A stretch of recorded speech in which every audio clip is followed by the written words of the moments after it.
മകരവിളക്ക് ഉത്സവത്തിനായി 30-ാം തീയതി വൈകിട്ട് 5 മണിക്കായിരിക്കും ഇനി നട തുറക്കുക. ജനുവരി 14-നാണ് മകരവിളക്ക്. വിശദാംശങ്ങൾ നമുക്ക് നോക്കാം. രാഹുൽ KV ആണ് നമ്മളോടൊപ്പം ചേരുന്നത്. Rahul, good morning. തിരക്കൊഴിഞ്ഞ സന്നിധാനമല്ലേ ഇനി മകരവിളക്ക് ഉത്സവത്തിന് വേണ്ടിയിട്ടാണ് നട തുറക്കാൻ പോകുന്നത്. അതും ഒരുപക്ഷെ ഭക്തരുടെ വലിയൊരു കാത്തിരിപ്പാണ്. ഇനിയും പുണ്യം നിറഞ്ഞ നാളുകളുണ്ട്. അപ്പോൾ അവിടുത്തെ സന്നിധാനത്തേക്ക് ഒരുക്കങ്ങളൊക്കെ എങ്ങനെയാണ് ഇനി?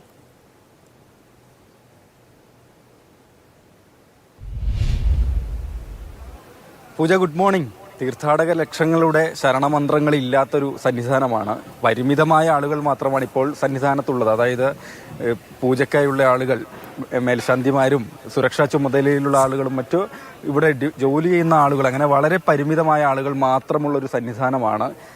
അധികം പരാതികളൊന്നും തന്നെ ഇല്ലാത്ത ഒരു മണ്ഡല തീർത്ഥാടന കാലത്തിനാണ് സമാപനം വന്നത്. തുടക്കത്തിലെ ചില പാളിച്ചകൾ അത് വലിയ പരാതികളായി ഉയർന്നിരുന്നു. അതിനുശേഷം പിന്നീട് ഇങ്ങോട്ട് നല്ല ക്രമീകരണങ്ങളൊക്കെ നടത്തിയുള്ള ഒരു തീർത്ഥാടന കാലത്തിനാണ് പരിസമാപ്തി കുറിച്ചത്. ഇന്നലെ രാത്രി 10 മണിക്ക് ഹരിവരാസനം പാടി ക്ഷേത്രനട അടയ്ക്കുകയും തീർത്ഥാടകർ അതിനു മുൻപ് തന്നെ മലയിറങ്ങി തുടങ്ങുകയും ചെയ്തിരുന്നു. ഇത്തവണ ഏതായാലും കഴിഞ്ഞ മണ്ഡലകാലത്തെ അപേക്ഷിച്ച് 4 ലക്ഷത്തിലധികം തീർത്ഥാടകർ അധികമായി അയ്യപ്പനെ തൊഴുതു മടങ്ങി എന്ന പ്രത്യേകത കൂടെയുണ്ട്. 4,11,502 പേരാണ് ഈ സീസണിൽ അധികമായി വന്ന് അയ്യപ്പനെ തൊഴുതു മടങ്ങിയത്.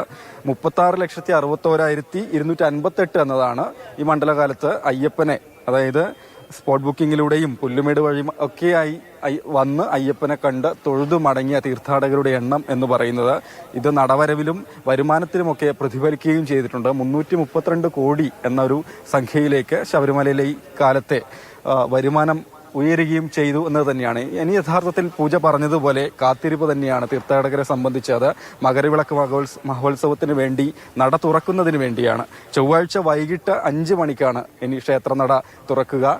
തന്ത്രിയുടെയും മേൽശാന്തിയുടെയും മുഖ്യ കാർമ്മികത്വത്തിൽ തന്നെയാണ് ക്ഷേത്രനട തുറക്കുന്ന ചടങ്ങുകളൊക്കെ നടക്കുക. നമ്മൾ ഇനി ദൃശ്യങ്ങളിലേക്ക് ഒന്നുകൂടി പോകുന്ന സമയത്ത് ആളൊഴിഞ്ഞു നിൽക്കുന്ന സന്നിധാനം എന്ന് പറയുമ്പോഴും ആഴിയിൽ നിന്ന് ഇപ്പോഴും പുക ഉയരുന്നത് നമുക്ക് കാണാൻ കഴിയും. അങ്ങനെ 10,000-കണക്കിന് തീർത്ഥാടകരെത്തി തേങ്ങയുടച്ച ആഴി അതിപ്പോഴും അണഞ്ഞിട്ടില്ല. അതിൽ നിന്ന് പുക ഉയരുന്ന കാഴ്ചകൾ തന്നെയാണ് കാണാൻ കഴിയുന്നത്.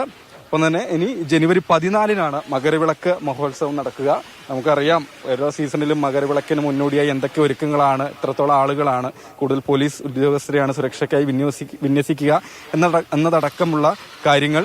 അപ്പോൾ അതിന് അനുസരിച്ചുള്ള ഓരോ കാര്യങ്ങൾ ഇപ്പോൾ തന്നെ ചെയ്തു തുടങ്ങി എന്ന് തന്നെയാണ്. 30-ന് വൈകിട്ട് നട തുറക്കുന്നു. അന്ന് 30,000 തീർത്ഥാടകർക്കാണ് ദർശനത്തിന് അനുമതി ഉണ്ടാകുക. പിന്നീട് ഈ മകരവിളക്ക് ദിനങ്ങളിൽ 13, 14 ദിനങ്ങളിൽ വലിയ നിയന്ത്രണങ്ങൾ സന്നിധാനത്ത് ഉണ്ടാകും എന്നത് തന്നെയാണ്. എന്തായാലും കാനന ക്ഷേത്രമാണ്. ആളുകളുടെ തിരക്കൊഴിഞ്ഞതോടുകൂടി വനവും വന്യമൃഗങ്ങളുമൊക്കെ കൂടുതൽ സ്വാതന്ത്ര്യവും അനുഭവിച്ച് തുടങ്ങിയിട്ടുണ്ട് എന്ന് തന്നെയാണ്. ഏതായാലും ആളില്ലെങ്കിലും ഭക്തിസാന്ദ്രമാണ് സന്നിധാനം. വളരെ പരിമിതമായ ആളുകളാണ് സന്നിധാനത്ത് ഇപ്പോഴും തുടരുന്നത്. പൂജ.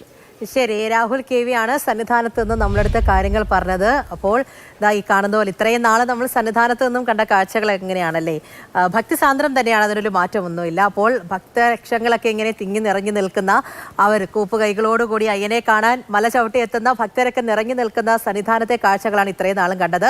ഇനി മകരവിളക്ക് ഉത്സവത്തിന് വേണ്ടിയിട്ട് 30-ാം തീയതി വൈകിട്ടായിരിക്കും നട തുറക്കാൻ പോകുന്നത്. ജനുവരി 14-നായിരിക്കും മകരവിളക്ക്. രാഹുൽ KV ആണ് നമ്മളെടുത്ത് വിവരങ്ങൾ പറഞ്ഞത്.